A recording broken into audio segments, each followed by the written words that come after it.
out into the highways and byways of America. Give people something of your vision. Give them not hell, but hope and courage.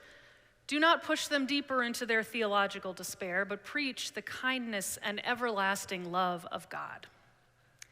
These words, while often misattributed to 18th century preacher John Murray, who established the first Universalist church here in America, are actually words of advice that were given to him. And they are words that every good Unitarian Universalist preacher keeps in mind as they look out from the pulpit. I'm not going to give you hell this morning, because it's already out there. I will ask you the question, so you want to be a Universalist? And invite you to honor the legacy and promise of our Universalist tradition by loving the hell out of this world. Universalism has been present going back to the early days of the Christian church. Over the years, there have been various strands of Universalism with varying levels of purifying fire involved. But the Universalists that we are descended from are people who refused to accept the idea that God would send people to hell for all eternity, or that Jesus was the only way to salvation. Universalists rejected the notion that people are either sheep or goats, saved or damned, and that our salvation depends on individual actions or achievements or faith. Instead, based on their interpretation of the Bible, they claimed that the embrace of God is meant for every person, no matter what kind of life they have led. This message of universal salvation has been life-changing for people who are used to a religious message that employs hell as a threat and as an incentive for good behavior. Universalism affirms that every person is worthy of God's love and possesses inherent worth and dignity. You are born with original blessing rather than original sin. Even when people do sin or make mistakes or err from right relationship with others, there is always the possibility of reconciliation. While the message of universalism is experienced by many as hopeful and encouraging, it is also, as Reverend Forrest Church reminds us in our first reading, an exacting gospel. It is challenging, morally, spiritually, intellectually, to acknowledge the original blessing of people who have carried out great cruelties, or the inherent worth and dignity of people with whom we vehemently disagree. But don't let the haters destroy your faith in humanity. That's giving them too much power over you. But goodness, I know there are some who really test the strength and steadfastness of our faith, aren't there? I was well on my way with the sermon this week when I heard the news that James Dobson died. Dobson was an evangelical Christian leader whose life and work was focused on reversing what he saw as the disintegration of family values. He was known early in his career for encouraging corporal punishment as a way of asserting authority over children who he believed were rebellious and inherently sinful. This kind of punishment, he said, would instill the fear of God in children. He went on to found Focus on the Family, which, among other things, advocated and lobbied against LGBTQ rights, promoted conversion therapy, and started the purity culture movement. His view of humanity as inherently sinful, his understanding of God as something to fear, and his concept of morality caused generations of young people to grow up in a living hell in which they understood themselves as depraved and shameful. It's been interesting to see the reaction this week among religious liberals to Dobson's death. Will he burn in hell for what he's done? Will karma come into play? Will God greet him in heaven with a big hug? Or will he have to go through some intensive unlearning process before he can be reconciled with God? This is one of those moments when Universalism calls us to really wrestle with our beliefs. If we are true to our tradition, we hope We hope that he will be reconciled with a love greater than our understanding, which will help him recognize and atone for the immense harm he has caused. None of us can know for sure, but we can hope. Universalism is a faith that requires us to hold and grapple with great complexity, to respect and embrace difference, not to tolerate bad behavior, but to recognize the humanity in others. Part of what it means to be human is that we are worthy of love and we are capable of evil. It is possible, though, to uphold the humanity of others while at the same time naming evil when we see it. In Goodbye to Tolerance, Denise Levertov was saying to her fellow poets in the midst of the Vietnam War, "We must not be indifferent and call it tolerance." She names many forms of indifference in the poem: neutrality, balanced judgment, irresponsiveness, but none of these are the same as tolerance. Tolerance, what crimes are committed in your name, she writes. Levertov's poem is as resonant today as it was 50 years ago. How can we be neutral, indifferent, or irresponsive to what is happening in our country and in our world right now? To immigrant families, to children, to communities of color, to our trans and non-binary beloveds. We can't just respond to what's happening with, well, it's a free country, because it's not for everyone, and it's becoming less free every day. I told you I wouldn't give you hell, because it's already out there in abundance, but I do want to be clear about this evil and these hells that I'm referring to. It is evil to systematically deprive Gazans of food and other necessities, leading to famine and the death of thousands.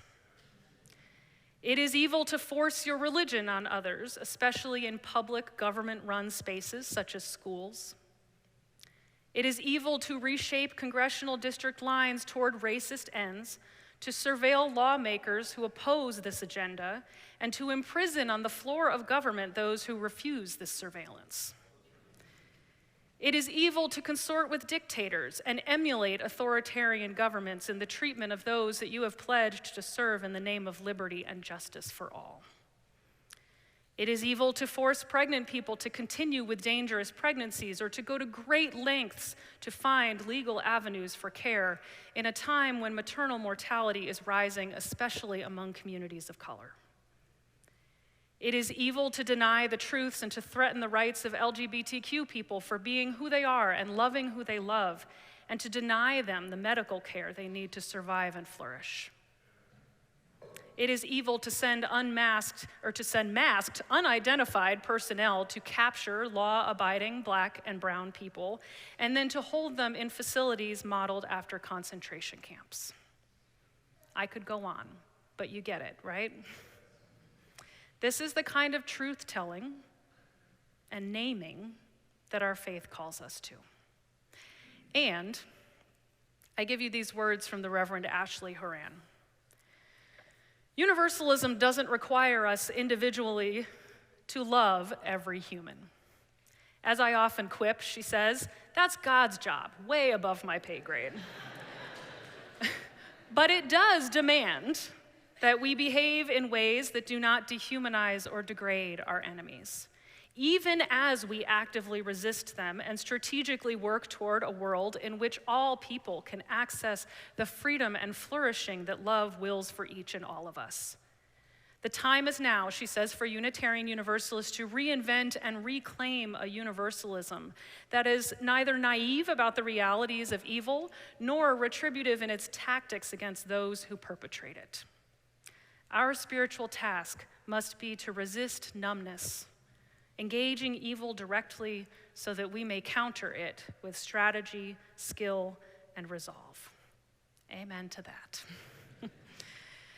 There's one big difference between early universalism and the forms that it takes within our movement today. It has evolved from a focus exclusively on universal salvation after this life to include a sense of heaven and hell in the here and now, and a call for action to create a world that is worthy for all of humanity. There may not be hell after this life. We will never know while we are alive and here to ponder it. But there are certainly hells of human creation.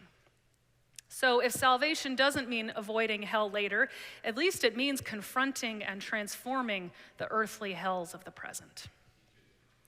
Hell is something human and social. It can be created and eradicated by humans, and it is not an individual matter, but a matter of relationships. Hell is not a destination, it is a social reality. It's not another place, it's here, in our lives and in our society. Hell is alienation, poverty and violence, apathy, hate and closed-mindedness, silence in the face of injustice, and the destruction of our natural environment. And these hells cannot be loved away through individual good acts or through personal salvation. Just like the idea of collective liberation, that none of us are free until we are all free, the idea of collective or universal salvation says that none of us is healed and whole unless all are healed and whole, because we are connected. If we really open ourselves to what's going on around us, we can't help but be heartbroken. When our hearts break open, we feel the suffering of ourselves and others, otherwise known as compassion. And hopefully, I pray, this moves us to act. Loving the hell out of the world is a response to our hearts being broken. And while love may not solve all of our problems, it's one of the best ways that I know.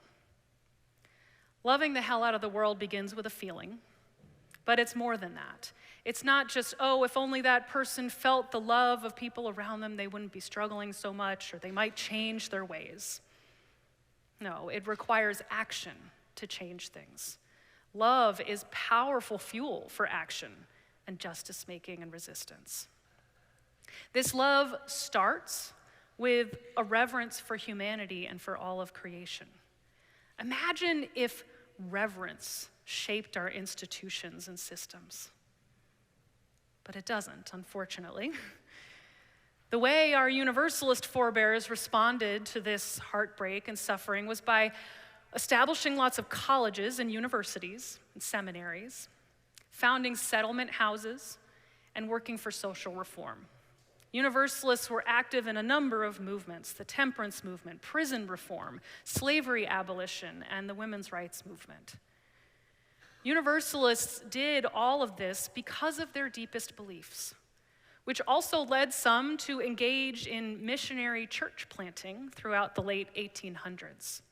They traveled around sharing the good news of God's love to all corners of the nations. Augusta Jane Chapin, one of the first women to be ordained in any denomination, was a relentless Universalist missionary, spending her 45 years of ministry mostly as an itinerant preacher and founder of new congregations.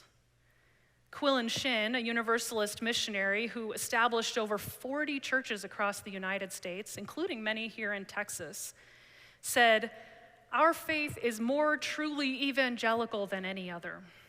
It means something better for all. Is that not good news?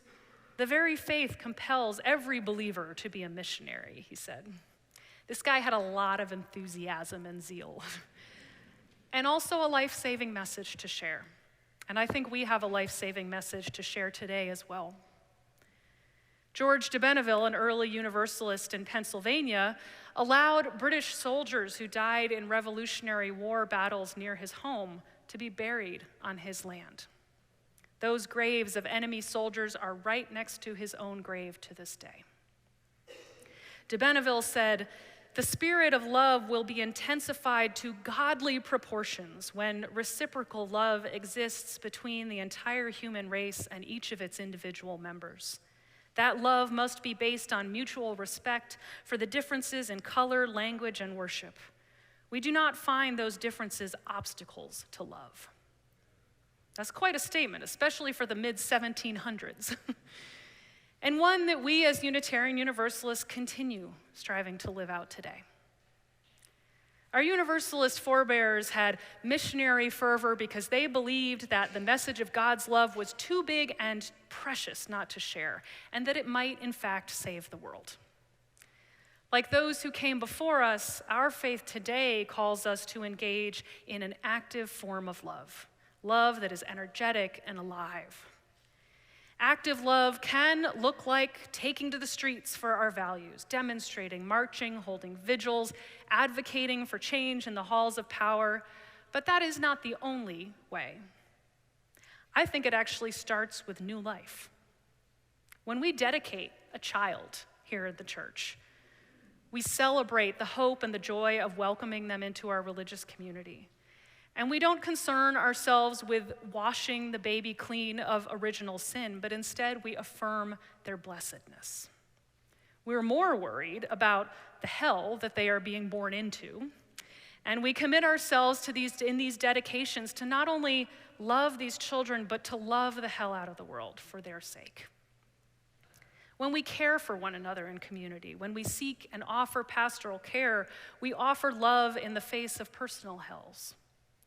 When we engage in faith development at any age, we are discerning how to live our values of compassion and kindness in a world that is not compassionate and kind enough.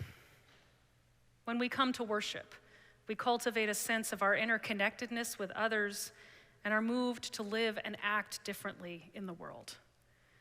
The love of God and the love that we show to one another lives in many places and is expressed in many ways. We just have to show up and be a part of it. This may mean showing up with food and a listening ear for someone who's ill or recovering from surgery. It may mean returning to relationships with your family or friends that are broken and seeking to restore right relationship. It may mean becoming more involved in your neighborhood or other communities to decrease social alienation and isolation, to build trust. It may mean showing up in support of and in solidarity with those most impacted by recent legislation and executive actions. It may even mean loving yourself more fully and acknowledging your own worthiness in the midst of your private hells. My prayer for us all is one that may be familiar, the words of Reinhold Niebuhr's Serenity Prayer, which goes, God grant us the serenity to accept the things we cannot change, courage to change the things we can, and wisdom to know the difference. When we can find a way to live this prayer, to discern the difference between what we can and cannot change, to love what is and what might be, to move toward those places that need to be and can be transformed, the world may seem a little less impossible, a little more hopeful, a little more loving. So have courage, beloveds. We are Unitarian Universalists. We have those who came before us, we have each other, and we have a God of many names, often named love, that dwells within and among us all. Our religious heritage helped people survive and overcome so much, and it points us on our way today, just as we will do for future generations. May it ever be so, and amen.